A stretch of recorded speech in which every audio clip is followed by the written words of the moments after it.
Hello बच्चों, जय हिंद।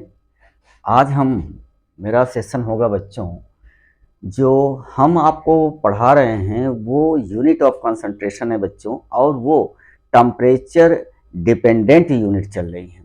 मतलब कि ऐसा यूनिट बच्चों जो टेम्परेचर के चेंज होने पर चेंज हो जाती है, वो टेम्परेचर डिपेंडेंट होती है। और सभी बच्चों को पता है, हमने इसके पहले वाले लेक्चर में बताया था कि जिसमें वॉल्यूम होता है बच्चों, वो टेम्परेचर डिपेंडेंट यूनिट होती है। टेम्परेचर डिपेंडेंट यूनिट जो होती है बच्चों, वो टेम्परेचर बदल जाने पर उसकी वैल्यू बदल जाया करती है। ठीक है, तो आज इसी में बच्चों हम नॉर्मलिटी पढ़ने वाले हैं। और सभी बच्चे जानते हैं कि ये कंसंट्रेशन ऑफ यूनिट मतलब विलयन की सांद्रता पढ़ रहे हैं बच्चों। तो एक निश्चित मात्रा के विलयन में विलेय की कितनी मात्रा उपस्थित है, तो वही तो कंसंट्रेशन है बच्चों। यहाँ पर आज हम नॉर्मलिटी करेंगे। ध्यान दें बच्चों, नॉर्मलिटी को हम दो लेक्चर में लेंगे। एक तो हम इसके फार्मूले ड्राइव करेंगे, फिर रिलेशन, और दूसरे में फार्मूला और कुछ रिलेशन, और दूसरे लेक्चर में बच्चों इससे संबंधित क्वेश्चन और तमाम तरह के जो रिलेशन होते हैं उसकी भी चर्चा होगी बच्चों। ठीक है, तो चलिए हम शुरू करते हैं लेक्चर बच्चों, और कापी पेन लेकर के बढ़ जाइए और चलिए शुरू करते हैं। तो सबसे पहले हम देखेंगे बच्चों नॉर्मलिटी क्या है। तो सभी बच्चों को पता है कि ये टेम्परेचर बच्चों, टेम्परेचर डिपेंडेंट डिपेंडेंट यूनिट है बच्चों। मतलब जब टेम्परेचर बदल जाता है तो ये भी बदल जाती है बच्चों। इसका मतलब इसमें वॉल्यूम का होना बच्चों, वॉल्यूम प्रेजेंट होता है इसके किसी न किसी फार्मूले में। तो ऐसी यूनिट जिसमें वॉल्यूम होता है बच्चों, आयतन होता है, तो आयतन होने पर उसका टेम्परेचर बदलाव होने के कारण उसमें बच्चों एक्सपेंशन या प्रसार होता है, जिसके कारण वो बदल जाया करते हैं। तो इसमें इसका मतलब ये टेम्परेचर डिपेंडेंट है बच्चों, इसमें वॉल्यूम होगा। ये होता क्या है जरा देखो। हमने सभी बच्चों को बताया था कि कोई भी यूनिट होती बच्चों, हम सॉल्यूशन की एक पर्टिकुलर अमाउंट लेते हैं। किसी पर्टिकुलर अमाउंट में सॉल्यूट की कितनी अमाउंट है, वही तो कंसंट्रेशन है बच्चों। मान लेते हैं यहाँ पर बच्चों 1 लीटर, हम 1 लीटर सॉल्यूशन लेते हैं। हर समय हम क्या लेंगे बच्चों, सॉल्यूशन की ही को ही लेंगे।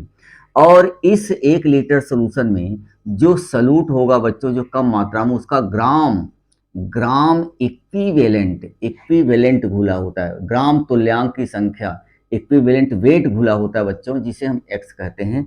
तो बस इसी को हम कहते हैं बच्चों नॉर्मलिटी। क्या कहते हैं, नॉर्मेलिटी। तो नॉर्मेलिटी जो होती है बच्चों, 1 लीटर सोल्यूशन में सॉल्यूट का जब ग्राम इक्विवेलेंट वेट घुल जाता है बच्चों, इसी को हम कहते हैं, क्या बोलो, नॉर्मलिटी। तो इसकी डिफिनीशन क्या होगी बच्चों, gram gram equivalent weight of solute present present into 1 litre of solution. तो इसका मतलब क्या निकला बच्चों, 1 लीटर सॉल्यूशन में या विलियन में सॉल्यूट की कितनी अमाउंट प्रेजेंट है, वो भी किसमें बच्चों, उसका सॉल्यूट का ग्राम इक्विवेलेंट वेट है, वही उसकी क्या कहलाती है बच्चों, नॉर्मलिटी। तो इसका डिफिनेशन क्या होगा बच्चों, 1 लीटर विलियन में विलेय का जब ग्राम तुल्यांक घुला होता है बच्चों, उसी को हम क्या कहते हैं, बोलो, उसी को हम कहते हैं बच्चों नॉर्मलिटी। तो सवाल आपके सामने ये खड़ा होता है बच्चों, ये कैसे हम इसका फार्मूला निकालेंगे। तो ध्यान रहे बच्चों, हमने आपको बताया था यूनिट ऑफ कंसंट्रेशन, कंसंट्रेशन की जो यूनिट होती है बच्चों, चाहे कोई भी हो, तो हम ऊपर क्या लिखते हैं बच्चों, अमाउंट ऑफ सॉल्यूट, सॉल्यूट की मात्रा लिखते हैं अपॉन अमाउंट ऑफ सॉल्यूशन बच्चों। अमाउंट ऑफ सॉल्यूशन, हम हर समय सॉल्यूशन को ही लेंगे, केवल मोलरिटी में ये बदल जाता है बच्चों, बाकी सब एक में होता है। तो यहाँ पर बच्चे लोग देख रहे हैं, तो अगर हम यूनिट को नॉर्मलिटी माने, ये यूनिट को हम क्या मान लें बच्चों, नॉर्मलिटी, तो सॉल्यूट का हम अमाउंट लिखेंगे। सॉल्यूट का क्या घुला हुआ है बच्चों, ग्राम इक्विवेलेंट। तो हम लिखेंगे ग्राम इक्विवेलेंट ऑफ सॉल्यूट, जिसको हमने कैसे लिखा है बच्चों, विलेय का ग्राम तुल्यांक की संख्या, जिसको हमने एक्स से लिखा है बच्चों, upon amount of solution. Amount of solution हमने क्या लिया है बच्चों, लीटर में। तो हम लिख रहे हैं अमाउंट ऑफ सोल्यूशन किसमें लिए बच्चों, इन लीटर, जिसको हम वी एल से लिख रहे हैं। तो normality is equal to W X upon V L आया बच्चों, जहां वी एल क्या है बोलो, जहां इसको हम VL से लिख रहे हैं बच्चों। सोल्यूशन का जो हमने वॉल्यूम लिया है उसको हमने VL से लिखा है बच्चों। तो चलिए यहाँ पर अगर हम ग्राम इक्विवेलेंट जो x क्या है बच्चों, सलूट या विलेय का ग्राम तुल्यांकी संख्या, और VL क्या है, विलयन का आयतन है लीटर में। तो x की वैल्यू अगर हमें पता हो बच्चों, x इज इक्वल टू होता है यहाँ पर जो ग्राम तुल्यांक की संख्या होती है बच्चों, उस पदार्थ का भार ग्राम में बटे उसका इक्विवेलेंट वेट बच्चों। जहां ये E जो है वो इक्विवेलेंट वेट है बच्चों, इक्विवेलेंट वेट ऑफ सलूट है। अगर हमें ये मालूम है बच्चों तो हमें मालूम हो जाएगा। अब जरा देखो, अगर इसकी वैल्यू इसमें पुट ऑन करो बच्चों, तो x की वैल्यू अगर हमें लिखते हैं तो normality is equal to W/E into VL आया। ये फार्मूला हम तब अप्लाई करेंगे बच्चों जब हम वॉल्यूम जो है वो इन लीटर में हो बच्चों, लीटर में हो, जहाँ ई क्या है, सलूट का इक्विवेलेंट वेट है बच्चों, और VL क्या है, सॉल्यूशन का वॉल्यूम इन लीटर, W क्या है, सलूट का वेट इन ग्राम है बच्चों, सलूट का वेट क्या है इसमें, ग्राम में, इसको हम किस में लेंगे, ग्राम में। ठीक है। अब अगर मान लो बच्चों वॉल्यूम मिलीलीटर में दिया है तो पहले तो इसको लीटर में कन्वर्ट करोगे, हैं जी, तो लीटर में कन्वर्ट करोगे, चूंकि फार्मूले में बच्चों लीटर में दिया गया है, 1 लीटर सोल्यूशन में, अगर वो मिलीलीटर में है तो लीटर में कन्वर्ट करेंगे तो 1000 से भाग देंगे मिलीलीटर को तो लीटर में बदल जाएगा, तो ऊपर चला जाएगा बच्चों। तो नॉर्मलिटी इज इक्वल टू आपका W/E इंटू VML इंटू क्या है बच्चों, 1000।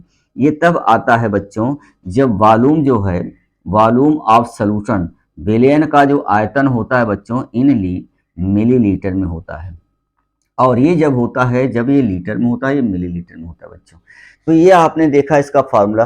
अब बहुत से बच्चों को ये इक्विवेलेंट वेट निकालना नहीं आता, तो डोंट वरी बच्चों, उसमें हम एक ऐसा इसको सिंपलाइज कर रहे हैं जिसमें इक्विवेलेंट आएगा ही नहीं बच्चों। ठीक है, तो चलिए फटाफट इसका स्क्रीनशॉट ले लो, इसके बाद आगे बढ़ते हैं, ले लीजिए। चलो बच्चों, अभी आपने पढ़ा क्या बच्चों, नॉर्मलिटी जो होती है वो W/E इंटू VL के बराबर होती है। अब जरा हम E को देखते हैं बच्चों, E क्या है बोलो, E क्या है बच्चों, ये इक्विवेलेंट वेट है, इक्विवेलेंट वेट, इसे हम कहते हैं बच्चों तुल्यांकी भार, किसका है, ऑफ सलूट, जो चीज घोला गया है बच्चों। अब अगर हमें यही मालूम है बच्चों, E इज इक्वल टू होता है, ध्यान रहे बच्चों, molecular weight upon N factor. बहुत से बच्चों को एन फैक्टर नहीं मालूम है, तो देखिए बच्चों हम कैसे निकालते हैं। तो अगर मैं यहाँ पर E के स्थान पर बच्चों molecular weight upon N factor लिखते हैं, तो ये हमारा सिंप्लाइज हो जाएगा, नॉर्मलिटी इज इक्वल टू होगा बच्चों molecular weight upon N sorry, यहाँ पर बच्चों W अपॉन, इसके स्थान पर हम क्या लिखेंगे बोलो, मॉलिक्यूलर वेट, और अपॉन एन फैक्टर तो ऊपर चला जाएगा बच्चों, एन फैक्टर अपॉन क्या होगा, इंटू VL होगा बच्चों। अगर मान लेते हैं ये लीटर में है तब ये फार्मूला होता है बच्चों, अगर मिलीलीटर में होता है तब हम 1000 से मल्टीप्लाई कर देते हैं, क्योंकि मिलीलीटर को जब हम बच्चों लीटर को, जब मिलीलीटर को लीटर में बदलेंगे तो 1000 से डिवीजन करते हैं ऊपर चला जाता है। तो यही इज इक्वल टू हो या बच्चों W into N factor upon molecular weight into VML into 1000। तो ये फार्मूला बच्चों नॉर्मलिटी का देखो बहुत आसानी से निकल गया, और यहाँ बच्चे लोग इक्विवेलेंट वेट गायब हो गया बच्चों। सवाल आपके सामने है बच्चों, ये जो एन फैक्टर होता क्या है, तो ध्यान से सुनना बच्चों। तो जो एन फैक्टर होता है बच्चों उसे कहते हैं वैलेंसी, वैलेंसी फैक्टर होता है बच्चों, ये वैलेंसी फैक्टर होता है बच्चों। अब वैलेंसी फैक्टर का मतलब क्या है, वो वैलेंसी ही है बच्चों। किसी एसिड को अगर हम लेते हैं बच्चों तो एन फैक्टर उसमें H आयन के बराबर होता है, मतलब जैसे HCl है बच्चों तो H प्लस और Cl माइनस है, तो बताओ बच्चों इसमें एन फैक्टर कितना हुआ, एक, क्यों, क्योंकि H आयन की संख्या जो है एक है। अगर मैं H2SO4 कहूँ बच्चों तो ये आयनाइड होगा, 2H आयन देगा और सल्फेट आयन देता है, इसलिए एन फैक्टर इसका कितना हुआ बच्चों, 2, चूंकि H आयन इसमें 2 है। H3PO4 है बच्चों, अब इसका ये जब आयनाइज्ड होगा तो 3 एच आयन देता है बच्चों और फॉस्फेट आयन देता है, इसलिए एन फैक्टर इसका कितना हो गया बच्चों 3। तो किसी एसिड में बच्चों जो एच आयन होता है वही उसका क्या होता है बोलो एन फैक्टर। तो जो फार्मूले में यहाँ पर एन फैक्टर लिखा है, अगर वो एसिड होगा बच्चों तो एसिड में एच आयन का हम देख लेंगे, वही आपका क्या होगा बच्चों एन फैक्टर। ठीक है। और जैसे बच्चों जैसे देखो CH3COOH है, एस्टिक एसिड है, तो ध्यान दें बच्चों ये जो है एच आयन नहीं है, एच आयन ये है बच्चों। तो जब आयनाइज होता है तो एसीटेट आयन देता है बच्चों और H प्लस, मतलब यहाँ का H प्लस है तो इसका एन फैक्टर कितना हो जाएगा बच्चों 1। तो ध्यान रहे, अब किसी बेस का जो होता है बच्चों एन फैक्टर जो होता है वो एच आयन की संख्या के बराबर होता है, और किसी एसिड का एन फैक्टर एच आयन की संख्या के बराबर होता है। ध्यान रहे बच्चों, एन फैक्टर कुछ नहीं होता, वैलेंसी कोफिशिएंट है, वैलेंसी फैक्टर है, और वो वैलेंसी है बच्चों। दो जो किसी एसिड में एच आयन होता है वही एन फैक्टर है, किसी बेस में बच्चों जो ओ एच आयन होता है वही एन फैक्टर है। अगर वो बेस होगा, हम बेस को घोले होंगे, किसी सोल्यूशन बनाए होंगे, जैसे बच्चों देखो NaOH है, NaOH Na+ और OH- दिया है, चूंकि एक OH- दे रहा है इसलिए इसका बच्चों एन फैक्टर 1 हो गया। कैल्शियम हाइड्रोक्साइड है बच्चों, कैल्शियम हाइड्रोक्साइड कैल्शियम आयन देता है और 2 OH- आयन देता है, इसलिए इसका एन फैक्टर कितना हुआ बच्चों 2। एल्युमिनियम हाइड्रोक्साइड है बच्चों, एल्युमिनियम हाइड्रोक्साइड है तो एल्युमिनियम आयन देता है और यहाँ पर बच्चों 3 OH- देता है, तो इसका एन फैक्टर कितना हुआ बच्चों 3 हुआ। तो एसिड का एन फैक्टर एच आयन है बच्चों, बेस का एन फैक्टर जो है वो क्या होता है बच्चों OH आयन होता है। तो फटाफट इसका स्क्रीनशॉट लो, इसके बाद आगे चलते हैं बच्चों, ले लीजिए। चलो बच्चों, अब हमने एसिड का सॉल्यूशन बनाया, तो एसिड का बच्चों यहाँ एन फैक्टर उसके एच आयन को लिखेंगे। बेस का हमने बताया बच्चों, तो यहाँ पर एन फैक्टर की जो वैल्यू होगी ओ एच आयन की संख्या लिखेंगे। अब हम किसी साल्ट को देखते हैं बच्चों, किसी सॉल्ट का बच्चों N factor is equal to होता है नंबर ऑफ पॉजिटिव और नेगेटिव चार्ज बच्चों। जो नेगेटिव या पॉजिटिव चार्ज की संख्या होगी वही उसका एन फैक्टर होगा बच्चों। जैसे देखो सोडियम कार्बोनेट एक सॉल्ट है बच्चों, जब ये आयनाइज्ड होगा तो 2 सोडियम आयन देगा और कार्बोनेट आयन देगा। तो ध्यान रहे बच्चों, यहाँ पर एक के प्लस आने दो, एक सोडियम पर एक पॉजिटिव चार्ज, 2 सोडियम पर 2, तो चाहे पॉजिटिव ले लो नेगेटिव, हर समय सॉल्ट में बच्चों पॉजिटिव नेगेटिव चार्ज बराबर होते हैं। एक सोडियम पर एक पॉजिटिव चार्ज, 2 सोडियम पर 2 हो जाएगा। तो ध्यान रहे बच्चों, इसका एन फैक्टर कितनी होगा 2 होगा। तो अगर किसी आयन पर बच्चों आप जानते, मान लिया सोडियम कोई बच्चा नहीं जान रहा है इस पर कितना चार्ज होता है, लेकिन कार्बोनेट पर जान रहा है, ठीक है, तो किसी पॉजिटिव या नेगेटिव को ले लीजिएगा। जैसे कैल्शियम कार्बोनेट है बच्चों, इसका अगर हमें एन फैक्टर, तो ये आयनाइड होगा तो कैल्शियम आयन देगा बच्चों, और क्या देगा कार्बोनेट आयन देगा। जितना पॉजिटिव उतना नेगेटिव, तो इसका एन फैक्टर कितना हो जाएगा बच्चों 2 हो जाएगा। और उसी प्रकार से अगर मैं आपसे पूछूं अमोनियम क्लोराइड है बच्चों, तो इसका अमोनियम आयन में बदलेगा और क्लोराइड आयन में, हर समय पॉजिटिव नेगेटिव चार्ज बच्चों बराबर होता है, तो इसका N factor is equal to कितना आएगा 1, चूंकि एक पॉजिटिव चार्ज है उतना ही नेगेटिव चार्ज है। तो अब तो सभी बच्चे समझ गए होंगे। तो एन फैक्टर, अगर मैं आपसे पूछूं नमक का बच्चों एन फैक्टर बताओ, तो एन प्लस और Cl-, जितना धन उतना कोई भी एक ले लो बच्चों, चाहे पॉजिटिव चाहे नेगेटिव, एन फैक्टर कितना आया 2 आया, 1 आया। तो आपने देखा बच्चों, किसी एसिड का एन फैक्टर एच आयन के बराबर होता है, किसी बेस का N factor O H ion के बराबर होता है, और किसी साल्ट का एन फैक्टर चाहे पॉजिटिव या नेगेटिव चार्ज ले लो बच्चों, दोनों बराबर होते हैं, उसके बराबर होता है। तो यहाँ पर एसिड और बेस का जो एन फैक्टर है बच्चों, अब देखो यहाँ इक्विवेलेंट वेट ही गायब हो गया बच्चों, ठीक है। अब आपको सबसे ज्यादा परेशानी होती है बच्चों इक्विवेलेंट वेट निकालने में। अगर आपको एन फैक्टर मालूम है बच्चों, उसके सापेक्ष नॉर्मलिटी बहुत इजीली निकाल सकते हैं बच्चों। तो चलिए अब हम चलते हैं कुछ एग्जाम्पल को देखते हैं बच्चों, इसके बाद हम, ध्यान है बच्चों, इसके 2 पार्ट हम में देखेंगे। जो ये आपकी नॉर्मलिटी पर चल रही है, उसमें एक पार्ट में आपको केवल और केवल न्यूमेरिकल होंगे और कुछ रिलेशन भी होंगे बच्चों। तो ये तो आपकी रही बच्चों आपकी नॉर्मलिटी, और नॉर्मलिटी अब हम पढ़ेंगे बच्चों नॉर्मलिटी इक्वेशन क्या है। तो फटाफट इसका स्क्रीनशॉट ले लो बच्चों, इसके बाद आगे बढ़ते हैं, चलिए ले लीजिए। चलो बच्चों, अब हम मॉलिक्यूलर वेट को कैसे कैलकुलेट करते हैं बच्चों। आप एन फैक्टर कैलकुलेट कर लिए कैसे एन फैक्टर होता है बच्चों, और फिर मॉलिक्यूलर वेट। बहुत से बच्चों को मॉलिक्यूलर वेट और एटॉमिक वेट एक ही जैसा लगता है बच्चों। मॉलिक्यूल्स का मतलब जब एटम मिलते हैं तो मॉलिक्यूल्स बनाते हैं, और जितने भी एटम का वेट होगा बच्चों सबको सम करोगे तो उस मॉलिक्यूल्स का मॉलिक्यूलर वेट निकलता है। अब यहाँ पर कुछ आपको बच्चों कुछ ऐसे एलिमेंट होते हैं इनका मॉलिक्यूलर वेट आपको हर समय याद रखना चाहिए। वैसे पेपर में बच्चों दिया रहता है, कभी कभी जो जनरलाइज चीज़ें होती हैं उसका नहीं दिया रहता है तो बच्चे लोग नहीं निकाल पाते हैं। तो जैसे देखो बच्चों, अगर मैं पूछूं H2SO4 का मॉलिक्यूलर वेट आप निकालिए क्या होगा, ठीक है।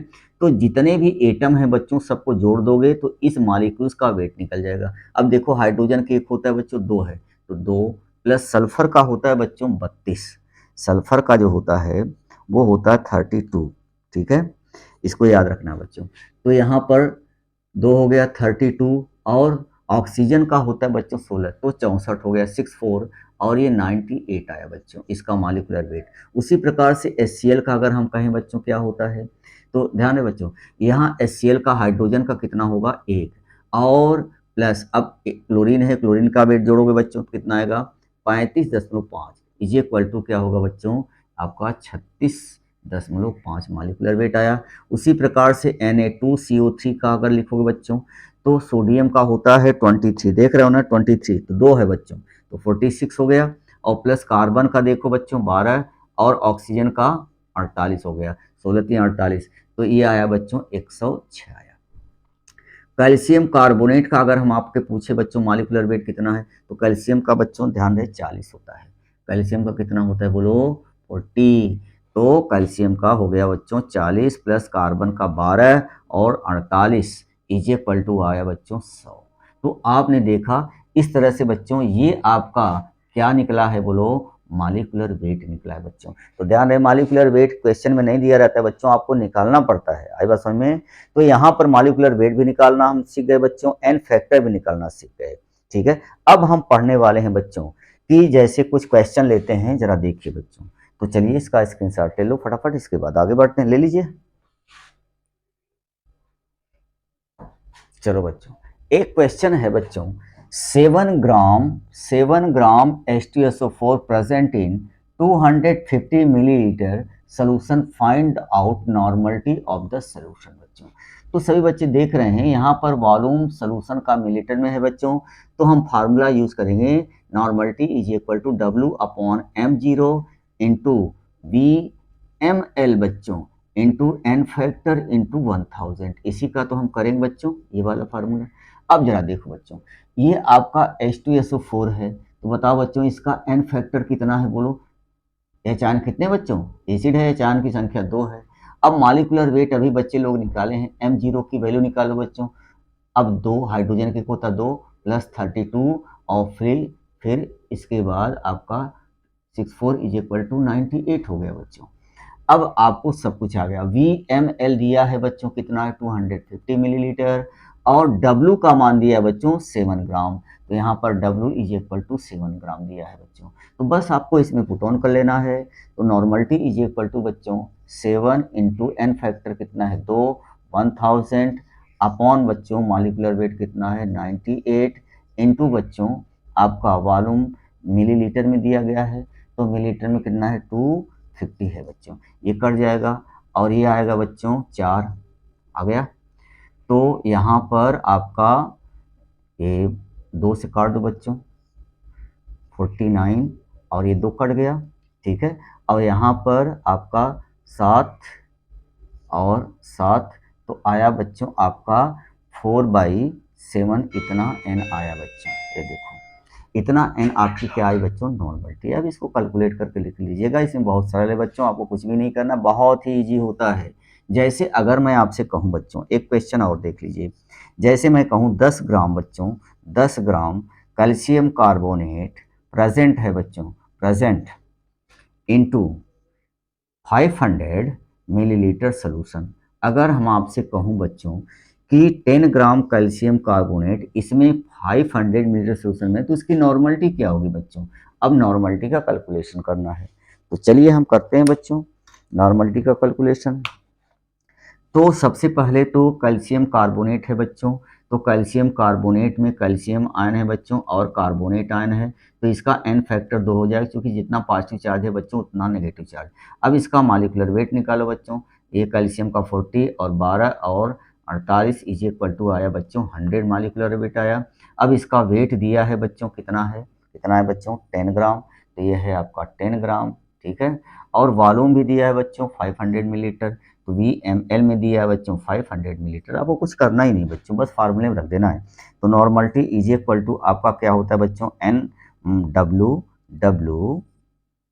Into N factor into 1000 upon molecular weight into VmL में बच्चों। अब इसको कैलकुलेट करिएगा, तो W का मान कितना रखेंगे बच्चों 10 ग्राम, तो हमने 10 रखा, इंटू एन फैक्टर कितना है बच्चों 2 है, एन फैक्टर कितना है 2 है, और इंटू 1000 आपने लिखा, ठीक है, अपॉन बच्चों मॉलिक्यूलर वेट कितना आया है 100, ठीक है, इंटू क्या होगा बच्चों VmL है, तो उसकी कितना है बच्चों 500।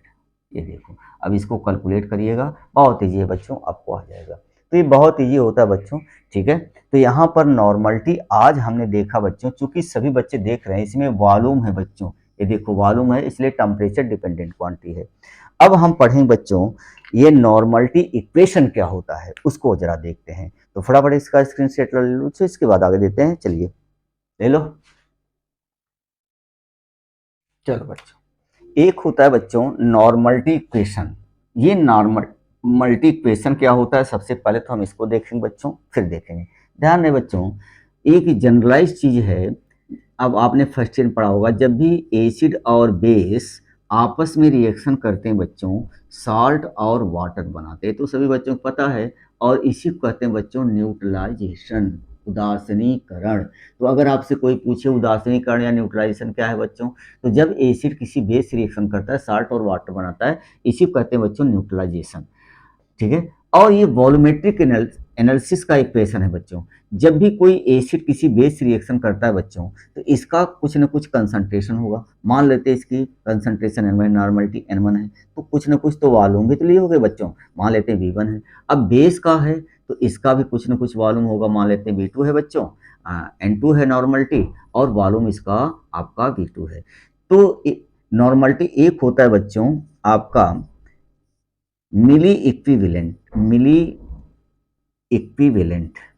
अब मिली इक्विवेलेंट क्या होता है बच्चों, किसी भी सॉल्यूशन की नॉर्मलिटी और वॉल्यूम का मिलीलीटर में प्रोडक्ट ही क्या कहलाता है बच्चों, मिली इक्विवेलेंट, याद रखिएगा। और कोई भी रिएक्शन हो रही है बच्चों, तो रिएक्टेंट अपने मिली इक्विवेलेंट के अकॉर्डिंग टू ही रिएक्शन करते हैं बच्चों। कहने का मतलब आपने एसिड में चाहे जितना ले लिया है, बेस की जितनी अमाउंट होगी बच्चों, तो बेस का जो मिली इक्विवेलेंट होगा एसिड के उतने ही मिली इक्विवेलेंट से क्रिया करेगा, और बाकी एसिड बचा रहेगा। तो मतलब हर समय जो रिएक्शन होती है बच्चों, तो किसी भी एसिड या बेस का अगर न्यूट्रलाइजेशन देखो बच्चों, तो मिली इक्विवेलेंट आपस में जो है आप क्या होते हैं बच्चों, बराबर होते हैं। तो मतलब क्या हुआ बच्चों, किसी न्यूट्रलाइजेशन में जो मिली इक्विवेलेंट होते हैं, मिली इक्विवेलेंट क्या होते हैं बच्चों, बोलो, नॉर्मलिटी और वॉल्यूम का प्रोडक्ट ही क्या कहलाता है बच्चों, मिली तुल्यांक। मिली तुल्यांक की संख्या जिसे कहते हैं बच्चों, इसे अंग्रेजी में कहा जाता है मिली इक्विवेलेंट। तो मिली इक्विवेलेंट जो है बच्चों हर समय एसिड का जो होगा, जो न्यूट्रलाइजेशन भाग ले रहा है, ये बराबर हो जाएगा बच्चों milli equivalent, milli equivalent of base. मतलब बच्चों जो भी रिएक्शन हो रही है उसमें हर समय रिएक्टेंट का मिली इक्विवेलेंट आपस में क्या होते हैं बच्चों, बराबर होते हैं, ठीक है। इस रिएक्शन के द्वारा अगर न्यूट्रलाइजेशन प्रोसेस को देखो बच्चों, तो एसिड का मिली इक्विवेलेंट क्या होगा बच्चों, इसकी नॉर्मलता कितनी, नॉर्मलता N1 है, वॉल्यूम कितना है V1 है। तो किसी एसिड का अगर आप देखिए, तो ये है बच्चों N1 और V1, और यही इज इक्वल टू किसके हो जाएगा बच्चों, बेस के, तो किसके हो जाएगा N2V2 के, क्योंकि मिली इक्विवेलेंट आपस में क्या होते हैं बच्चों, बराबर। तो N1V1 इज इक्वल टू क्या हो गया बच्चों, N2V2। इसमें 4 क्वांटिटी है बच्चों, अगर 3 नोन है तो fourth quantity can be calculated. जैसे इसकी अगर हम निकालना चाहते हैं, ये हमें मालूम है, ये मालूम है, तो हम N2 निकाल सकते हैं बच्चों।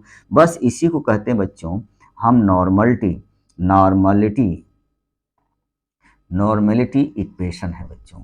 और इस नॉर्मलिटी इक्वेशन का बच्चों अगले लेक्चर में हम इसका एप्लीकेशन करेंगे और फिर देखेंगे बच्चों मिक्सचर की नॉर्मलिटी क्या होती है, उसको हम देखेंगे। ठीक है, ये बहुत ही ज़्यादा इम्पोर्टेंट है बच्चों। तो बस बच्चों आज की मुलाकात बस यहीं तक।